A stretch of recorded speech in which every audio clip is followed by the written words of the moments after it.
কল্কীৰ মাহাত্ম্য পুথিখনিৰ ভৱিষ্যৎবাণী মতেই আজিৰ পৃথিৱীলৈ নামি অহা ধৰণে নানান সংকটজনক ঘটনা ঘটিব লাগিছে।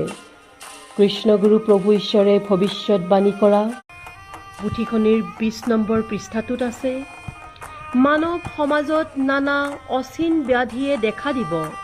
পৃথিৱী বিখ্যাত চিকিৎসা বিশেষজ্ঞয়ো তাক ধৰিব নোৱাৰিব। এটা ৰোগৰ গৱেষণা চলি থাকোঁতে আন এটা ৰোগে দেখা দিব। ডাক্তৰসকল মহা বিপাঙত পৰিব। ঔষধ বুলি ৰোগীয়ে আৰ্তৰাও কৰিব। ডাক্তৰ ৰোগী দুয়ো সমানে ভীতিগ্ৰস্ত হ'ব। কালৰ এনে প্ৰভুত্ব দেখি জনসাধাৰণৰ মাজত ত্ৰাহি ত্ৰাহি ধ্বনি উঠিব। পৃষ্ঠা ২১। শেষান্তৰত বিশ্ব সভাতো মনোমালিন্যই গা কৰি উঠিব। বিশ্বত নানা দলৰ সৃষ্টি হ'ব। ইখন দেশে সিখন দেশৰ লগত চুক্তিবদ্ধ হৈ ক্ষমতা বিস্তাৰত উন্মত্ত হৈ পৰিব। বৃহৎ শক্তিৰ প্ৰতিদ্বন্দ্বিতাই জনসাধাৰণৰ মাজত স্বাধীন জীৱন যাপনৰ নিৰাপত্তা বিপন্ন কৰি তুলিব।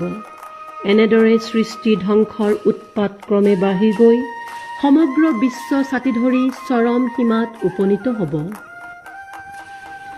এয়া হৈছে কল্কীৰ মাহাত্ম্য পুথিখনিত উল্লেখিত কৃষ্ণগুৰু প্ৰভু ঈশ্বৰে কৰা ভৱিষ্যৎবাণীসমূহ।